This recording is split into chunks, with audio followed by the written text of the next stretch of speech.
The CEO of JP Morgan Chase, Jamie Dimon, was quoted, maybe it was a hot mic moment, not totally sure. So let's just say this is all, assume that this happened, and we can kind of react to the sentiment of it, regardless of the veracity.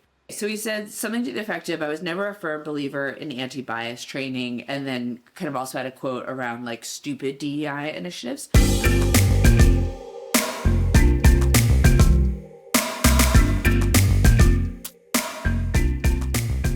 Welcome to We're Not Recording, candid conversations brought to you by Athena. Athena is the company that pays Melanie and my salary, so we would be remiss not to shout them out, though we promise this isn't another boring business podcast. Athena makes compliance training people actually like, and has a bunch of other required tools your company probably needs. Everything from employee hotlines, HR case management tools, phishing simulator, and more. If you don't like your company's mandatory training, tell your HR or legal teams to check Athena out. Hey folks, Melanie and I had a great conversation. We kicked off just unpacking a recent bit of news, JP Morgan Chase's CEO's comments about DEI, so-called, quote, stupid DEI. Really hope you enjoy. Welcome to the podcast, My Voice, which is in more of a raspy phase. Thank you. Shout out to either my children or the New York City public transit system for whatever is inhabiting my body right now. I feel like we should see how many episodes we get through where you're not sick. And it just, I don't know, we'll celebrate at the end. I feel like we need a sign behind me that's it's been 5 days since sort of a workplace safety incident. Yes. And a health incident. It's not Amazing. Good. Okay, well, on that note, we're doing things a little different today. By different, I mean we've recorded 2 of these, so it's not this is a great break from the 400-year-old tradition. But we thought we'd start with reacting to some news, just because, I don't know, we're all people often watching the news, or the news is popping itself up, whether you want to or not. And this one seemed very relevant to what we discussed in our first episode, which is the CEO of JP Morgan Chase, Jamie Dimon, was quoted, maybe it was a hot mic moment, not totally sure. So let's just say this is all, assume that this happened, and we can kind of react to the sentiment of it, regardless of the veracity. So he said something to the effect of, I was never a firm believer in anti-bias training, and then kind of also had a quote around stupid DEI initiatives. And those are the 2 quotes that I saw most picked up on in my LinkedIn feed. Melanie, I don't know if that's kind of what hit you, but I think the sort of feeling of the word stupid in particular, probably. But first, did you kind of see, was that your perception of the event? Well, first, I will just put out to the audience, for anyone else who's in this position, you had to flag this article for me because I've had my head in the sand. I'm I don't want to read the news. That's right. Yeah, you're another person very close to me at this company who seems utterly unaware of the world. And honestly, you're probably happier for it. I truly, I have friends who are obsessed every little thing, and do you know what? It's not good for my mental health. I prefer just take a break. People will surface things to me as necessary. But Sure. So yes, you surfaced this article to me, and I will just say, and we were talking about this beforehand, I was Roxanne, I'm starting to doom spiral. I feel like people are going to start thinking we're anti-DEI when we're talking about these things. Mm-hmm. So I want to put out there that... But you won't even notice, Melanie, because you won't be aware of the comments or the news. This is true. You know what? All of you say whatever you want. I will have no idea what's going on. But I will say, I think it's really important that we're talking about these things. And also, I think it's important to acknowledge that these things can be really scary to talk about.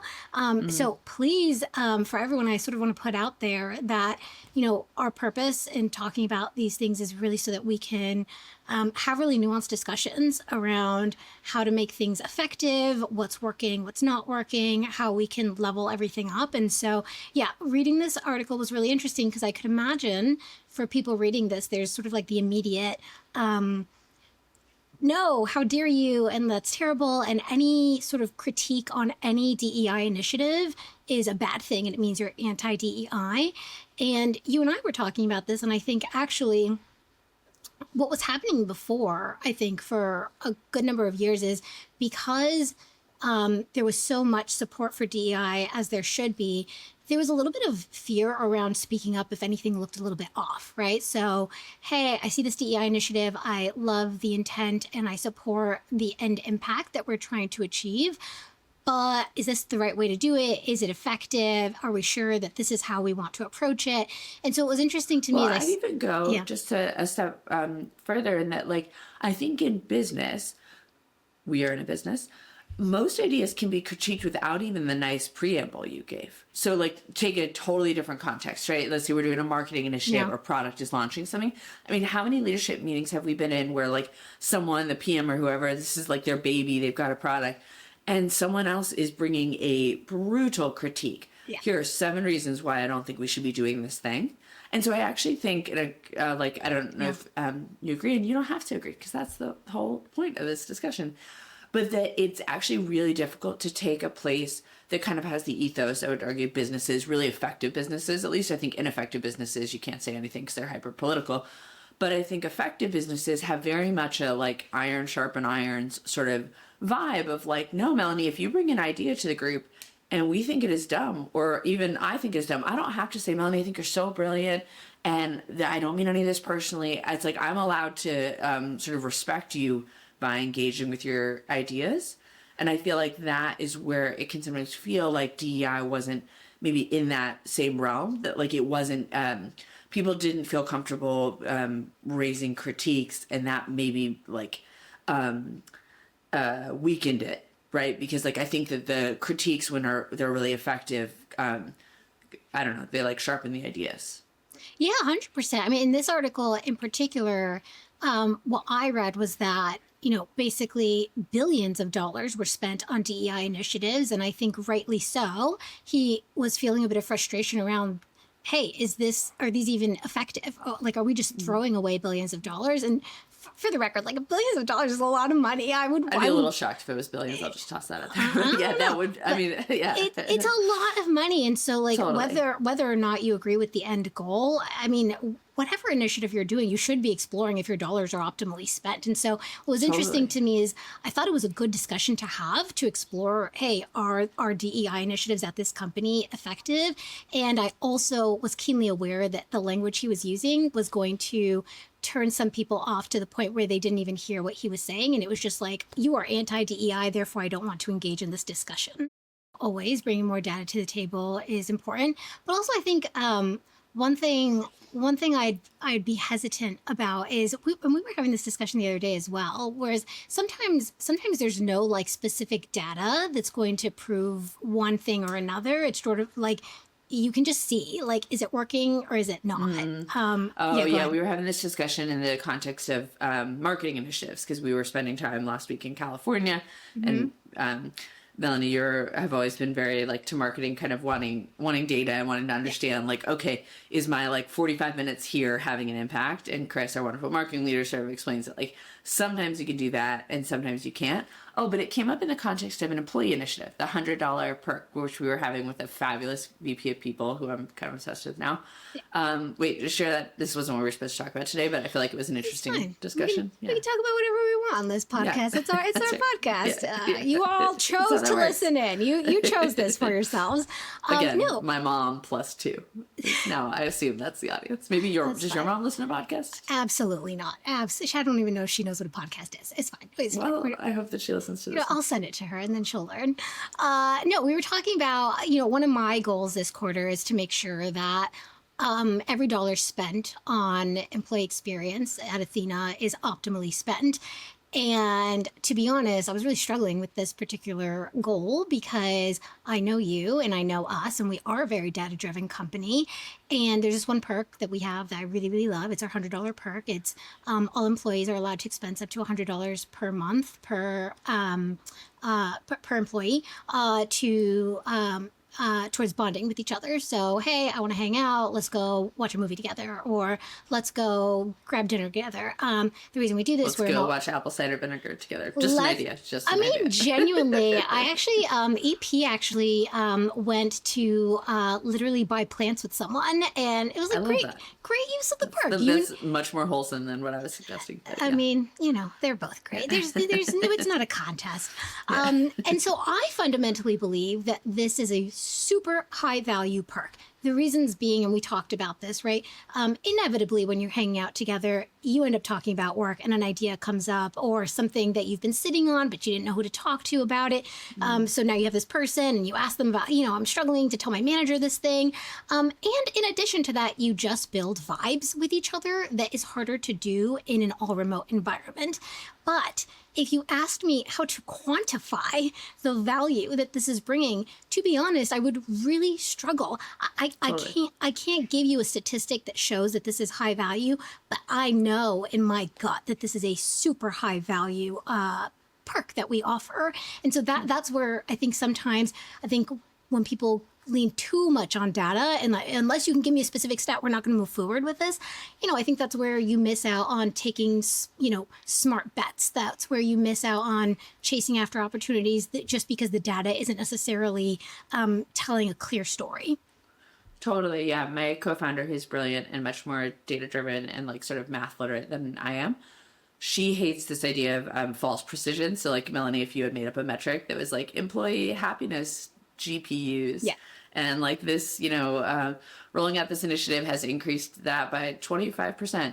And it's like, well, you just like made up this number. And so therefore the 25% is fake. Okay. Also, can we talk about that for a second? Because I've talked to a number of HR professionals and no hate, because I'm still figuring this out for myself. But one thing that I've seen a lot of HR professionals do, because their CEOs, rightly so, are pushing for data, is they come up with these overly complex formulas that take up so much time and effort to track and monitor.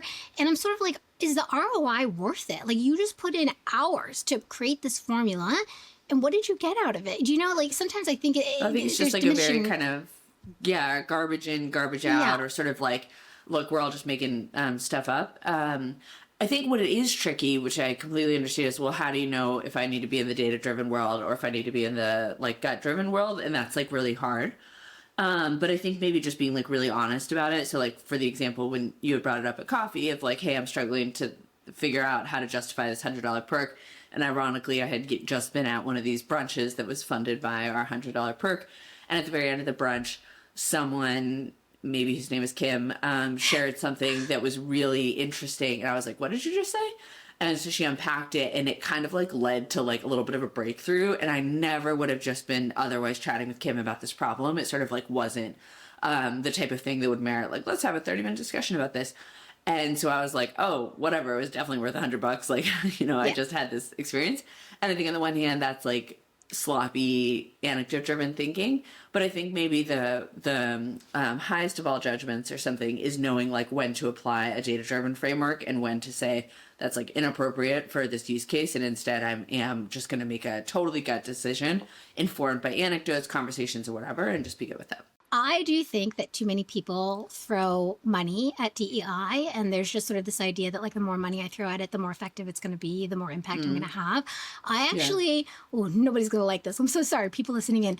I actually think an interesting challenge would be, I'm going to give you no money. I'm going to give you no money, and I want to see, I want to see how much DEI, how much impact you can have in improving our inclusivity, our equity, and our diversity at the company. I say this because, you and I were having an interesting conversation once where, we were really ramping up recruitment. You were like, oh man, are we going to need more resources to make this work? And I was like, no, we just need to be more efficient.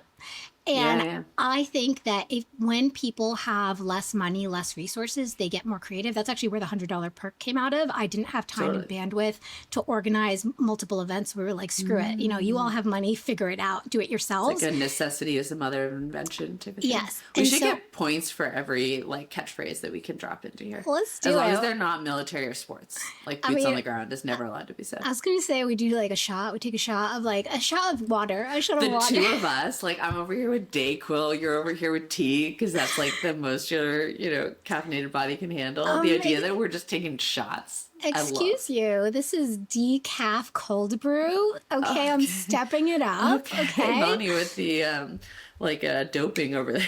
I'm going performance enhancing drugs. I'm going wild, but yes, I actually think that more companies should do experiments where they see how much can you do without any money to force people to innovate and get more creative, and then once those things prove value, then where you can see, okay, a little more money would drive us even further, then drive that money there. But I think if you just start with a big pot of money, people go a little bit wild and aren't, in my opinion, necessarily being as innovative and as thoughtful with their spend as they could be. I mean, this is like the story of startups, it's like they have very little money, and so they would like figure things out in the early days. I've been waiting my whole life to say this. If you like this episode, please like, subscribe, and follow us on LinkedIn, because that's the only social media platform where we hang out.